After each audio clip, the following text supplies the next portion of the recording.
Hello there, my people, and welcome back to the channel.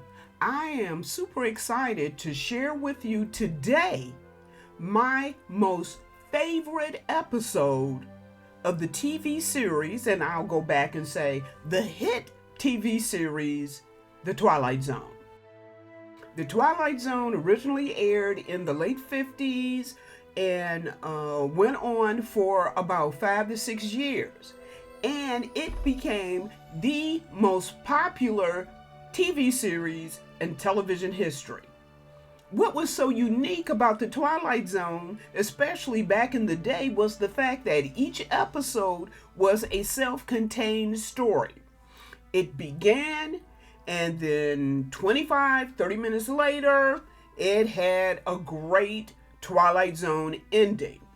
The unique thing about The Twilight Zone, especially for its day, because we're talking about the late 50s, was the fact that it explored certain genres such as science fiction, fantasy, supernatural, and sometimes Rod got a little dark and scary. But here's the thing, for those of you who are hooked on the series like me, Rod was deep. And that deepness permeated and came through every single episode on his show.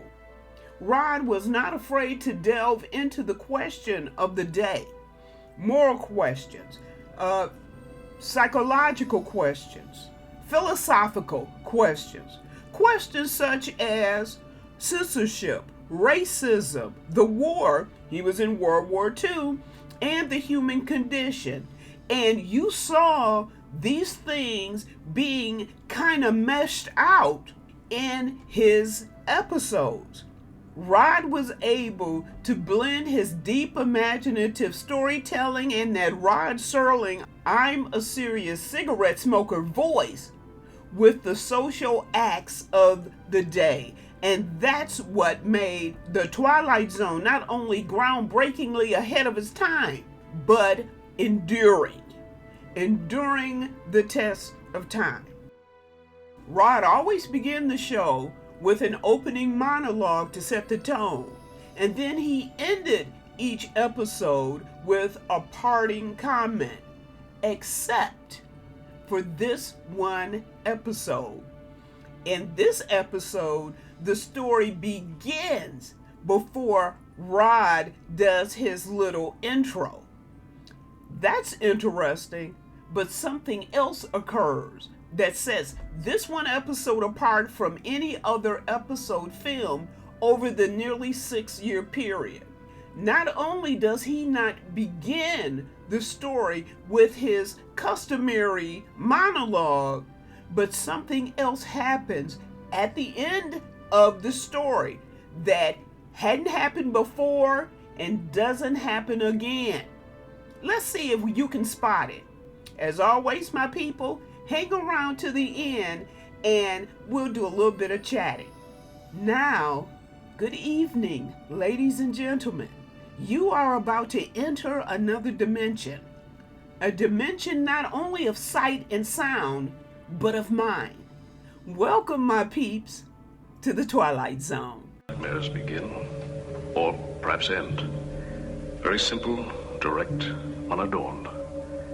Incredible, and yet so terribly real that even while they're happening, we live with them and digest them and assimilate them. We were preoccupied with the hands on a clock when we should have been checking off a calendar. Okay, peeps. So we've had this cryptic setup by Chambers, the main character. Now we go back to actions before Chamber landed where he currently is at. The world is going along its merry way. Countries are arguing and fighting amongst themselves. And the United Nations is trying to keep a tenuous peace. Then the spaceships arrive, with a spaceship literally landing in every major country in the world. That's when we first heard that they had come. That's when we should have prepared ourselves for any eventuality. But we didn't. The planet has quickly gone from, I'm mad at you, I don't like you, and I don't want to be your friend, and I'm afraid of you, to what's happening, what's going on, I'm scared. Now, peeps, we hear from Rod. Respectfully submitted for your perusal, a Canamit. Height a little over 9 feet. Weight in the neighborhood of 350 pounds. Origin unknown. Motives? Therein hangs the tale. For in just a moment, we're going to ask you to shake hands figuratively with a Christopher Columbus from another galaxy and another time. This is the Twilight Zone. The UN delegates just so happened to be in the United Nations building when this alien literally walks right in on the meeting. They're big and tall and scary looking, and he tells the delegates that he's come in peace and friendship. There's no need to be afraid. Ladies and gentlemen of the earth, we greet you in peace and friendship. The alien gives them scant information on his background. He tells them that they're more technologically advanced than those on Earth, and he's demonstrated that in part by the fact that he can communicate in English telepathically. We come from a planet far beyond this galaxy. A planet far more developed than Earth, but we come as friends. Our intentions are honorable. He tells everyone that their intent is to establish embassies on Earth and in the near future to establish travel between both of their planets. He responds when questioned, "Why are you here?" It's come to their attention that Earth has been plagued by disasters and catastrophes, all of which he claims that his people can prevent. Again, he stresses that they're there to help the Earth. Precisely why have you chosen this planet for your visit? Are we to assume that there is no ulterior motive? Well, there is nothing ulterior in our motives. Nothing at all. The Soviet delegate isn't necessarily convinced. However, the alien states that they will make various devices that they have available to them for their testing and perusal. He asks only that they trust them. That's what the alien says. I ask only that you trust us. Trust us. Only that you simply trust us. And with that, the alien exits, leaving the book, however, behind on a table. Perhaps you watched this initial questioning. Most people on Earth did. And surely some of the questions asked by your representatives must have been identical to more than a few of your own. Because as a race, we are unaccustomed to charity. Brutality is a far more universal language to us than an expression of friendship from outer space. They were 9 feet tall enigmas who descended on us like locusts. But nobody was counting or worrying. Now, Chambers was a decoding specialist for the United States government, i.e. a code breaker for the military. He's sweating over breaking the language of the aliens. That Canamit, or whatever it is he calls himself, walked off and left this book yesterday at the UN. The White House seems to feel that if we can decipher what this book says, we can find out what these Canamits are up to. His military superiors are breathing down his neck, feeling that if they can break the language of the aliens, thus breaking this code as they see it, they'll be able to learn the aliens' true intent. Slowly, the Earth is coming around to believing that the aliens are being beneficial and benevolent to them. However, the military, being the military, is going to be suspicious. Chambers is having one heck of a time trying to break this language. But his bosses are telling him, hey, look, this is your responsibility. This is what you do. This is, as a matter of fact, this is what you do best. You need to break this code. He's working as hard as he can on it, and even his co-worker Peggy is working hard on this as well. While the military is trying to break the language barrier, if you will, the UN is testing out the alien. What they've determined to do is to give the alien a lie detector test, which he passes with flying colors. That new approach to nitrate use they demonstrated in Argentina this morning. I know that country. That's as barren and fruitless as any place on Earth. Well, it sounds like he's an advocate. Here it is. Well, that makes the cheese a little more binding, wouldn't you say, Colonel? Peggy has broken a part of the code. She's deciphered the title of the book. And the title of the book is To Serve Man. Chambers is ecstatic. To him, it proves everything the alien has been telling him. The benevolence of the alien has been proven true. They are there to serve man. Over time, everything changes on the planet. Militaries become demilitarized. Technology is enhanced to the point where food is being grown where food was never grown before, and as a result, Chambers and Peggy are sort of kind of put out of work. Nobody needs to decipher much of anything anymore because there aren't any more codes, simply because there aren't any more secret messages. But it's starting to fall into place now. I think I'll get the answer eventually. Even though things have been demilitarized and there's peace all over the land, Peggy still wants to tackle deciphering the book. Please check your guest visas. This is flight number 267 from Earth to our planet.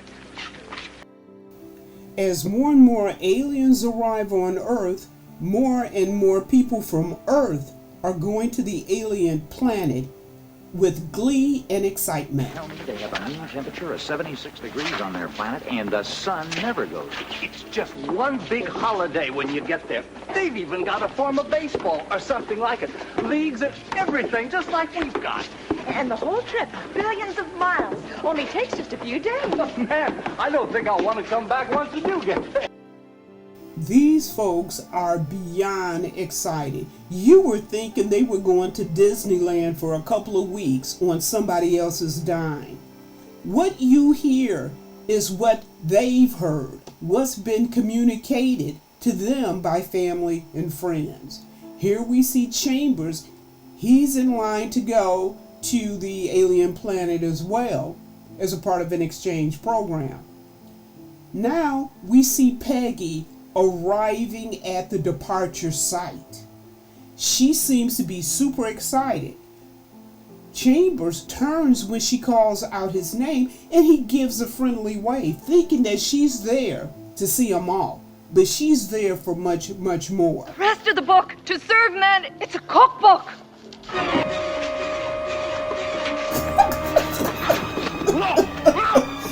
The realization has hit Brother Man really hard, and he's figured out, oh my goodness, I cannot get on this spaceship. Unfortunately, he is muscled and strong-armed aboard the ship, and it takes off with him in it. So here we find Chambers on the spaceship, and they're attempting to feed him. Now that he realizes the jam he is in, he doesn't want to eat the food at all. He throws it on the floor. An alien comes in and tells him, look, Brother Man, you need to eat because we don't want you to be losing any weight. How about you? You still on Earth or on the ship with me? It really doesn't make very much difference because sooner or later, we'll all of us be on the menu. Wow. That is one heck of a statement. Eventually, Chambers throws in the towel. There's no telling how long he's been going on with this little hunger strike of his, but he has learned that at the end of the day, it really is all for naught. He is jammed up. There's no way to get out of it. He may as well go on and eat. Why starve yourself? And now for Rod Serling's conclusion. The recollections of one Michael Chambers, or more simply stated, the evolution of man. The cycle of going from dust to dessert.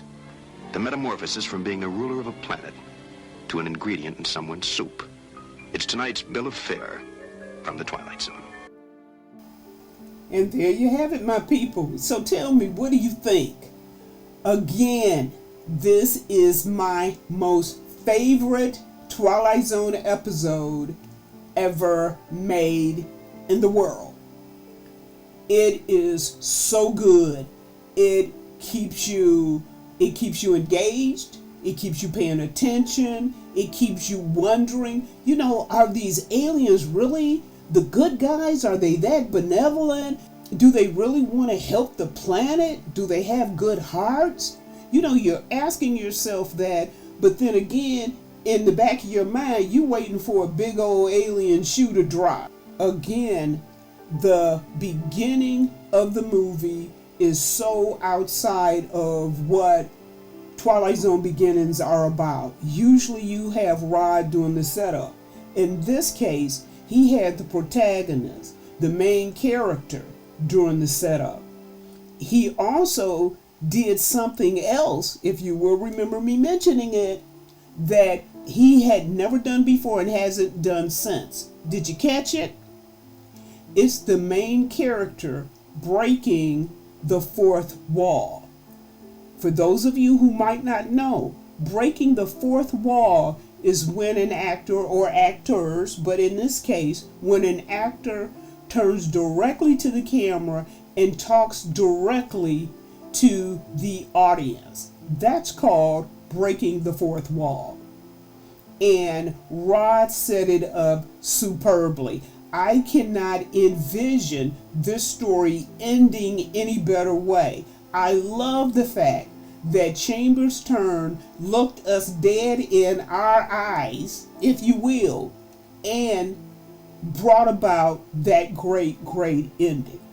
You know what? I love classics. I love movie classics. I love music that are old school classic. I love TV programs that are old school classics. So I'm throwing this at you to sort of kind of see what you think. Do you like it? I hope that there are those out there who's never seen it before, and as a result of seeing, this little clip of mine, you'll be encouraged to look for the full episode. Even though you already, you've had an intro from me, I'm telling you, every single time I see this, that ending cracks me up with that chick telling him, brother, that's a cookbook. I love it. It never gets old. Never gets old. All right, my people, there you have it for now.